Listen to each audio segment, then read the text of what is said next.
Bonjour, je suis professeur d'histoire-géographie et j'ai fait cette vidéo pour essayer de faire comprendre à mes élèves de première HGGSP, c'est-à-dire spécialité histoire-géographie, géopolitique et sciences politiques, les enjeux actuels autour des dramatiques événements qui ensanglantent Israël actuellement.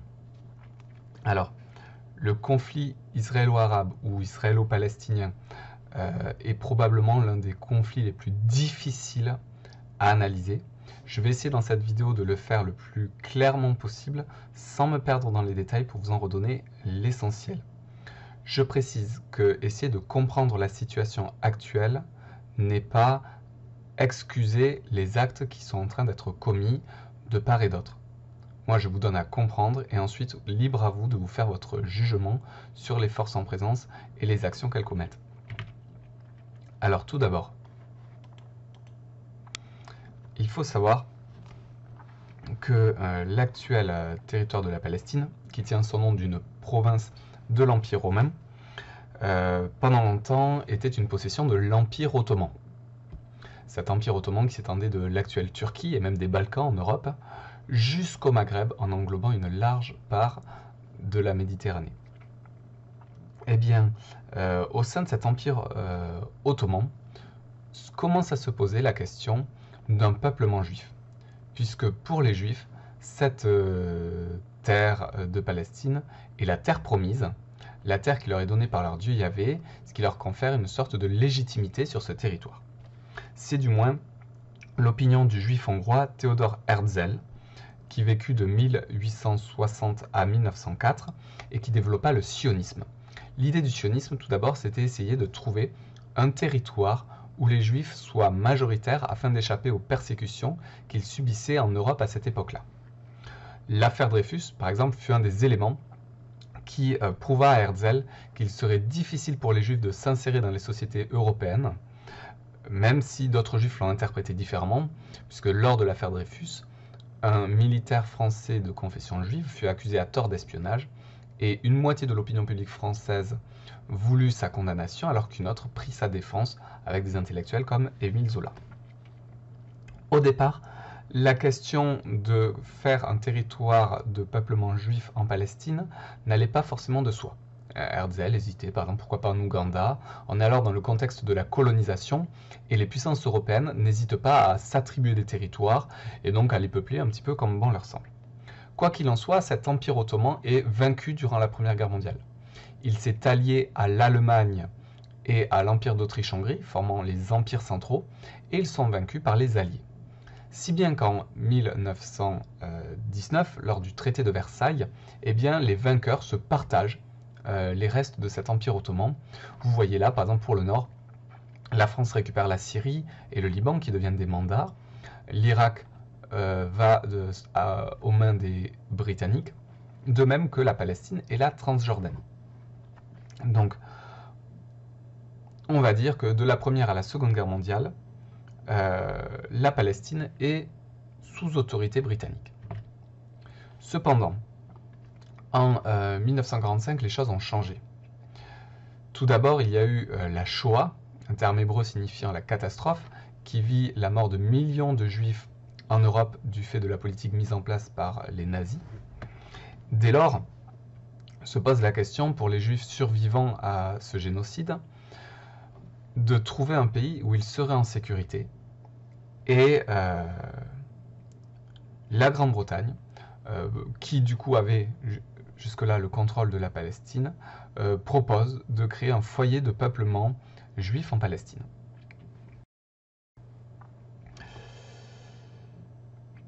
Cette arrivée d'une forte population juive, il y en avait déjà, hein. C'est-à-dire qu'à la suite du sionisme de Theodor Herzl, il commençait à y avoir déjà des peuplements juifs qu'on appelait les kibbutz, mais ils étaient minimes.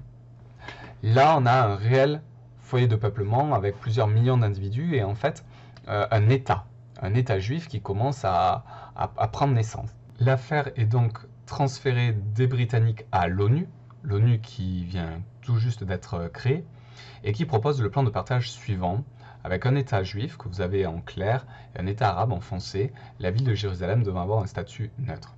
Ce plan de partage, accepté par Israël, est refusé par les pays arabes et une guerre éclate de 1948 à 1949. Cette guerre est remportée par Israël, comme toutes les autres guerres, nous le verrons, et provoque un grand déplacement de population. On estime qu'environ 750 000 Arabes vivant dans les territoires occupés par Israël fuient, alors que 900 000 Juifs vivant dans les pays arabes alentours s'exilent à leur tour. Pour une bonne part, ils vont rejoindre Israël, mais pour d'autre part, ils vont fuir dans d'autres pays à cause de la montée du sentiment antisémite qui commence à progresser dans les pays arabes, qui voient d'un très mauvais œil finalement la création d'un État majoritairement juif en Palestine. Peu de temps après, en 1967, éclate la guerre de 6 jours. Cette guerre de 6 jours, c'est une attaque d'Israël contre la Jordanie, le Liban et l'Égypte, qu'elle soupçonnait de préparer une attaque, et elle fut extrêmement rapide. Comme son nom l'indique, elle durera 6 jours. Vous voyez les gains territoriaux d'Israël après cette guerre, ils sont considérables. Israël triple la superficie de son territoire, occupe le plateau du Golan, ici, occupe cette partie qui appartenait jusqu'ici à la Jordanie, qui s'appelle donc la Cisjordanie, et la bande de Gaza et le désert du Sinaï, qui était jusqu'ici sous administration égyptienne. 6 ans plus tard, éclate la guerre du Kippour. Alors le Kippour, c'est une fête religieuse juive, mais la particularité, c'est que cette fête avait lieu en même temps que le Ramadan des musulmans. Donc suivant finalement que vous soyez plutôt israélien ou plutôt pro-palestinien et musulman, vous allez l'appeler la guerre du Kippour, la guerre de Ramadan, ou sinon plus simplement la guerre de 1973. Cette fois-ci, elle oppose Israël à l'Égypte, la Syrie, la Jordanie et l'Irak, et c'est à nouveau une victoire pour Israël.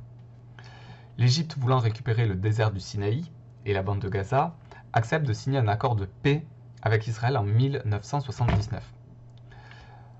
On voit du coup qu'Israël restitue le désert du Sinaï, mais garde l'administration de la bande de Gaza, du plateau de Golan et de la Cisjordanie.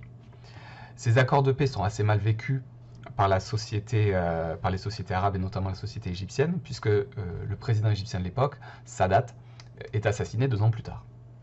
Les accords d'Oslo, en 1993, essaient de trouver un accord de paix, cette fois-ci non plus entre Israël et l'Égypte, mais entre Israël et l'autorité palestinienne qui souhaite administrer la Cisjordanie et la bande de Gaza. Alors comme vous le voyez, ces accords d'Oslo permettent de passer de cette situation-là, où Israël finalement occupait tous ses territoires, à cette situation-ci, c'est-à-dire que, comme vous le voyez, Israël garde le contrôle du plateau du Golan, de la partie aussi du Liban, et on va en parler, puisqu'il y a de fortes tensions encore aujourd'hui entre le Liban et Israël, mais restitue à l'autorité palestinienne une partie de la bande de Gaza et une partie de la Cisjordanie. Et c'est là que vous voyez que c'est extrêmement complexe. C'est-à-dire qu'aujourd'hui, on ne peut pas dire qu'il y ait véritablement d'État palestinien. C'est pour ça qu'on parle d'autorité palestinienne, mais ce n'est pas un État. Et ce n'est pas un État parce qu'en fait, déjà, le territoire sous contrôle de l'autorité palestinienne est mité, c'est des petits morceaux comme ça.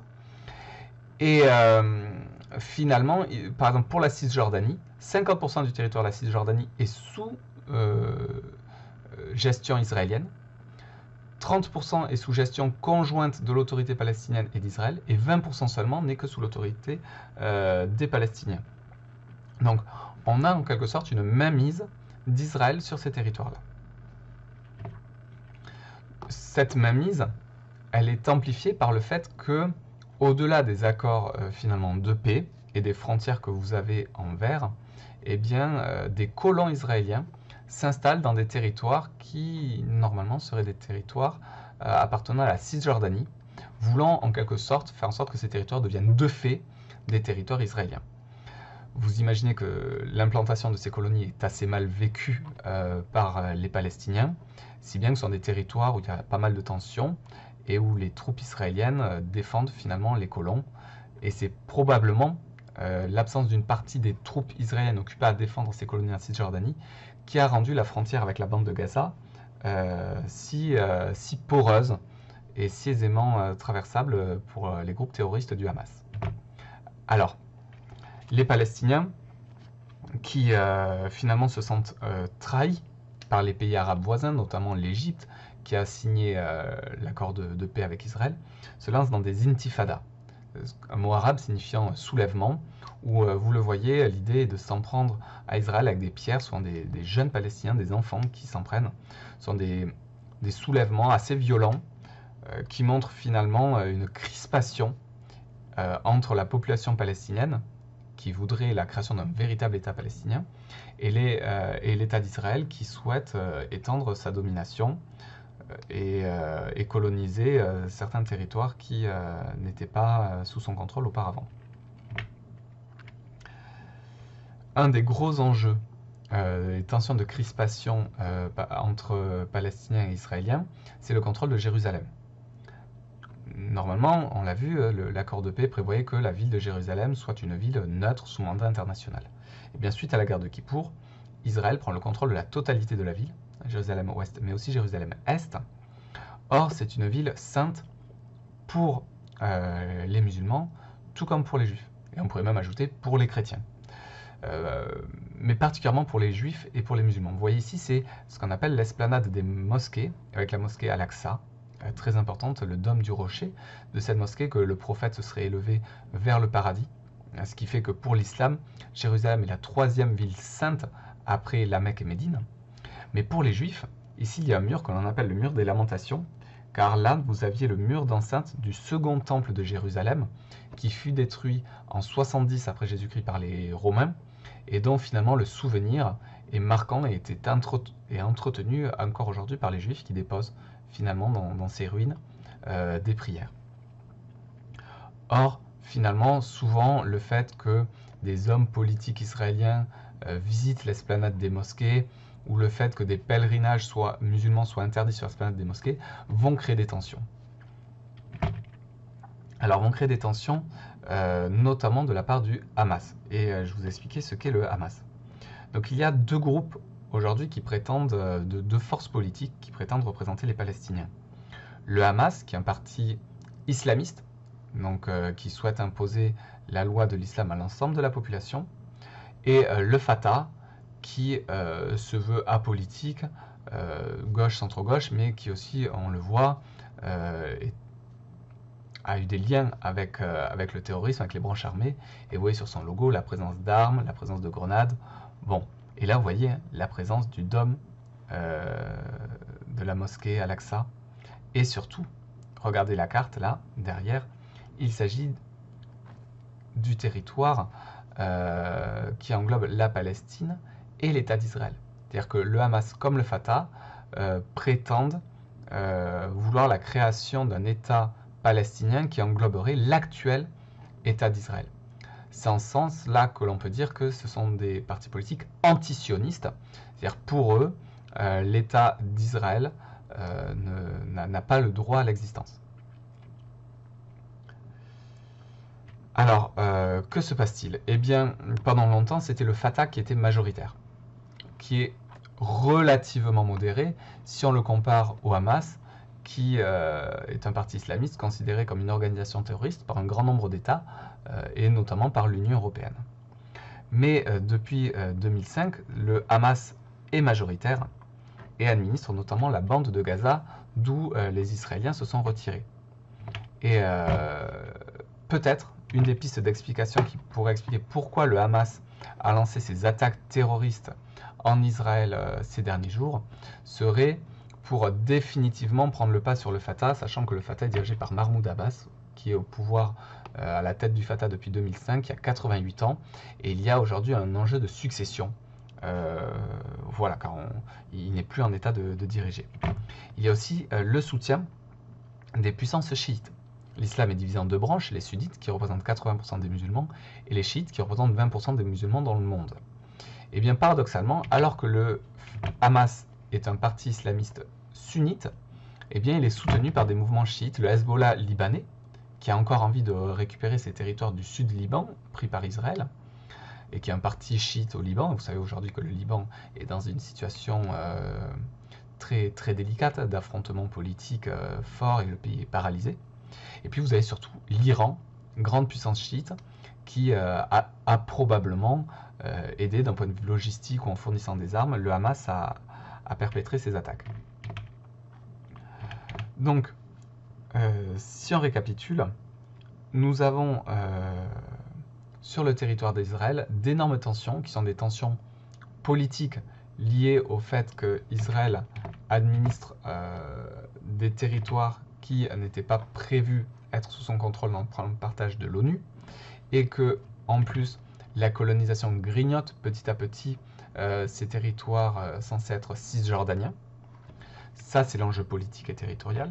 Ça ajoute à cela un enjeu religieux, avec la question du libre accès du dôme, de la mosquée du dôme du rocher Al-Aqsa pour les croyants musulmans. Et finalement, le Hamas se sert de ces tensions politico-religieuses pour essayer d'étendre son hégémonie sur l'ensemble des Palestiniens en évinçant le parti du Fatah plus modéré qu'il souhaite dépasser. Quoi qu'il en soit, ces attaques risquent de ne faire que des perdants. Elles ont déjà fait d'énormes perdants du côté des Israéliens, parce que je rappelle que ce sont des centaines de civils israéliens qui ont été tués à bout portant. Donc ces attaques ne peuvent que mériter le qualificatif d'attaque terroriste. À partir du moment où on répand la terreur, où on s'attaque à des civils sans la moindre distinction, c'est du terrorisme. Donc le Hamas a véritablement opéré comme un groupe terroriste. Mais en contrepartie, la réaction israélienne risque d'être extrêmement violente et à son tour de toucher des populations civiles parmi les Palestiniens. C'est en ce sens-là que ces événements sont dramatiques, ne vont faire que des perdants du côté palestinien et israélien, en renforçant les extrêmes des deux côtés, c'est-à-dire le Hamas du côté des Palestiniens et le parti nationaliste du Likoud de Benjamin Netanyahou en Israël, sachant qu'aujourd'hui, la coalition au pouvoir en Israël est une coalition de droite, extrême droite. Alors certes, la coalition et le Premier ministre israélien risquent d'être à court terme affaiblis par leur impréparation au niveau de cette attaque, qui rappelle l'impréparation lors de l'attaque de la guerre du Kippour de 1973, mais à moyen terme, cela risque de radicaliser très fortement la société israélienne, qui n'était déjà pas trop favorable à la création d'un État palestinien. Là, elle risque de n'y être plus du tout. Donc l'idée d'une solution à travers la création de deux États et l'établissement d'une paix durable semble vraiment extrêmement lointaine. Bon, sur ce, j'espère que cette vidéo vous aura permis d'y voir un peu plus clair. J'ai essayé d'être le plus bref et concis possible et de ne pas donner mon avis sur les forces en présence, en travaillant cette question d'objectivité, même s'il est dur, et ça les historiens savent qu'il est dur, pour ne pas dire même impossible, de travailler de façon objective sur le présent. C'est pour cela que j'ai fait plus un regard de géopoliticien ou de science politique plutôt que d'historien, même si le préambule historique qui remonte finalement jusqu'au début du XXe siècle me semblait nécessaire pour comprendre les frustrations que peuvent vivre les Palestiniens aujourd'hui et ce sentiment d'avoir été dépossédés d'une terre par l'extension du territoire d'Israël suite aux guerres victorieuses qu'il a remportées.